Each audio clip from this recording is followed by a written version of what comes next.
Is everything a facade? The seemingly perfect relationship between Harry and Meghan hides a reality of turmoil. Despite their public displays of affection, their everyday lives tell a different story. Greetings, dear friends, and a heartfelt welcome back to the Princess Diana News Channel. If you witnessed the undeniable affection between Harry and Meghan at the Invictus Games, you would have no doubt about the depth of their love for one another. Meghan and Harry were united as they watched the wheelchair basketball event, attended a reception honoring veterans, spent time at the swimming pool, and even cuddled with an adorable dog. As Meghan has previously expressed, "We stick together like salt and pepper, always in sync." Certainly, these images could have been quite persuasive for certain individuals. Meghan's enthusiastic support for Harry, along with the participation of service veterans from various countries including the UK, US, and Israel, brought a heartwarming and uplifting element to the Paralympic-style games held in Dusseldorf, where 21 nations competed against each other. Certainly, let's take a brief break. These photographs mark the much-awaited public appearance of Meghan and Harry after an absence of 4 months. Since that notorious car pursuit in New York in May, which they assert was nearly disastrous due to being pursued by photographers from the paparazzi. However, everyone, including the city's mayor, the NYPD, and even the taxi drivers, expressed a different account of events. Since that time, Meghan and Harry have experienced significant setbacks in their careers. Moreover, the true implications of achieving financial independence. Spotify, naturally, abandoned them. They were labeled as grifters by one of the company's highest-ranking executives. Netflix opted to discontinue several of their ongoing endeavors, while Harry amassed an exorbitant sum of legal expenses through his numerous lawsuits directed at the British press. Despite their constant companionship, this couple found themselves spending a significant amount of time apart.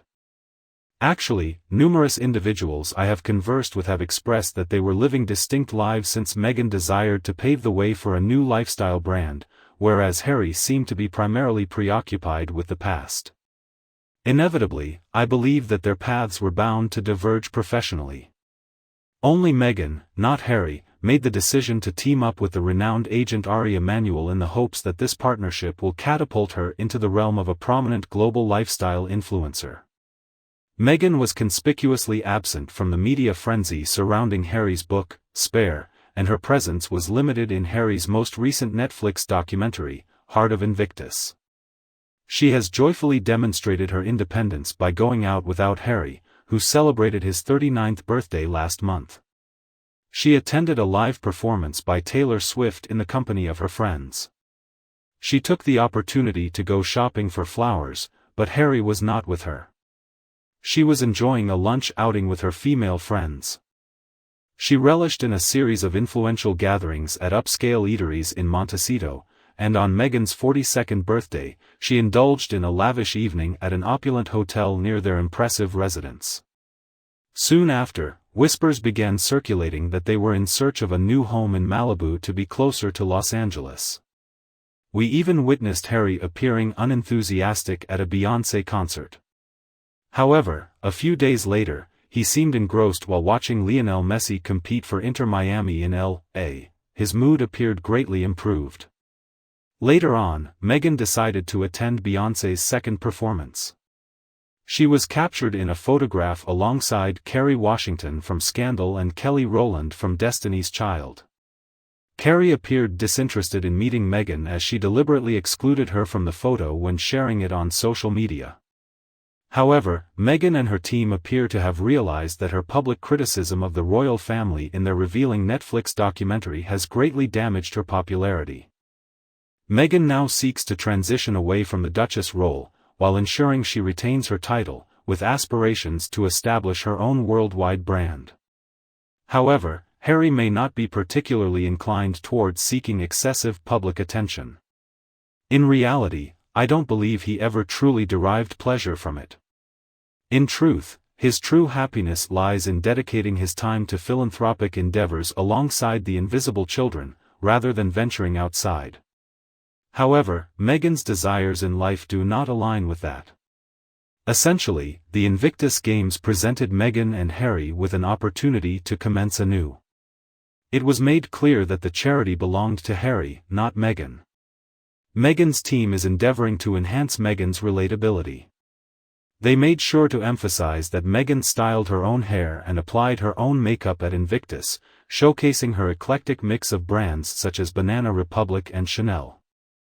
Additionally, Meghan revealed her aspirations of bringing Archie and Lilibet to the Invictus Games in the future. In essence, the point was made that Harry and Meghan might be considering the separation of their respective brands. Additionally, Meghan shows no signs of being finished, despite the possibility of them leading slightly independent lives. She continues to possess a multitude of cunning tactics, and she remains unafraid to employ them. However, it should be noted that Meghan Markle did not garner global admiration and affection from the masses. From the very start, it was evident to most individuals that she lacked authenticity. Watching the engagement interview provided a clear depiction of Meghan's true character. It was evident from the beginning. Meghan made the decision to enter into a marriage with a member of the royal family. She had the potential to gain popularity. If only she had known how to behave properly, she might have become a beloved member of the family. Had she demonstrated her comprehension of etiquette and exhibited genuine respect for others, Harry and Meghan could have maintained their popularity and continued as valued members of the royal family indefinitely. However, things unfolded differently. Meghan would engage in mischievous behavior such as playfully sticking her tongue out at individuals attending garden parties. She displayed behavior similar to that of a young child. Inappropriate conduct, such as the one mentioned, is deemed unacceptable, regardless of one's royal lineage or lack thereof. In a surprisingly brief period since tying the knot, Harry and Meghan transitioned from esteemed figures within the royal family to having minimal influence as influencers. Even the most celebrated figures in Hollywood have no interest in associating with them.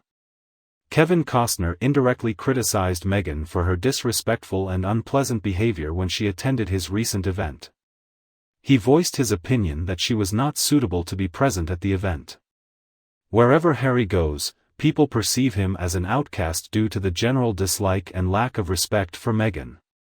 Harry unquestioningly obeys Meghan's every word. Harry appeared to be genuinely content and enjoying himself at Invictus when he attended without Meghan. However, his demeanor changed once Meghan arrived, as she unintentionally took the focus away from him and emphasized her own significance. Harry will always suffer defeat whenever Meghan is present. This year's Invictus resembled another uninteresting episode of the Meghan show that failed to engage anyone's attention. I sympathize with the veterans who dedicated their time and effort to train for and participate in those games. Meghan selfishly claimed all the attention and funds that were rightfully theirs and kept them for herself. Rather than using it to enhance the well-being of veterans and their families, she carelessly spent it on personal attire and accessories, all while being unwelcome in the first place. The funds should have been allocated toward supporting veterans and their families, and prolonging the duration of the games. Meghan and Harry are not entitled to anything. Meghan and Harry both lack any potential contributions. They should not have the privilege of hosting any events. Despite the fact that they keep all this money for themselves, they are still not content. If you are unable to live your life selfishly and enjoy your wealth without concern for trivial matters, then it is not worth pursuing.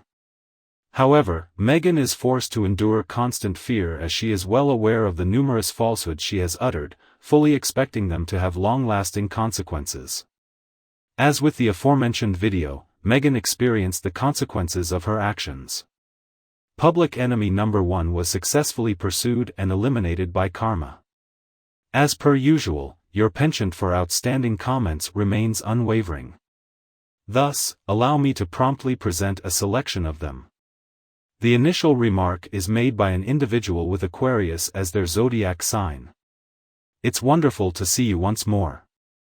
According to Aquarius, a narcissist will always avoid acknowledging their mistakes. Harry is equally responsible for agreeing with everything. The final straw was reached when the curtsy took place. Unforgivable, actually, Aquarius, your astute observation rings true. A significant obstacle faced by them lies in their reluctance to acknowledge their mistakes. Let's explore the opinions of others. As Harry spends more time with Meghan Markle, Catherine notices a gradual decline in his behavior.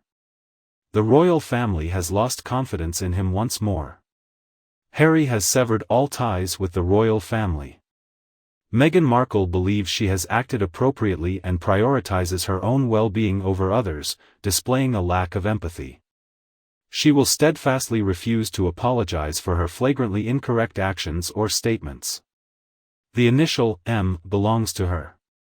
Oh, indeed, isn't it? I appreciate your contribution, Catherine. Susan and I both share the sentiment that I have disliked the couple from the very beginning. I was utterly repulsed when the curtsy happened. Looking the other way, she was furious with both him and her. Indeed, Susan, we should not disregard the fact that he unwillingly allowed his grandparents to be mistreated while he simply remained idle.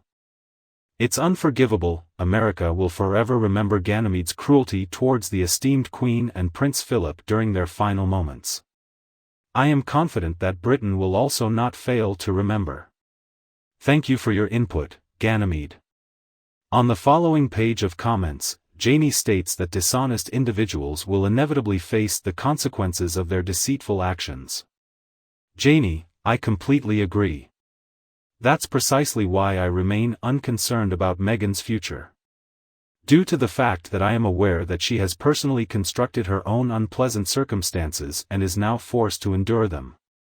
I believe Paula perceives Meghan Markle as having a strong sense of superiority.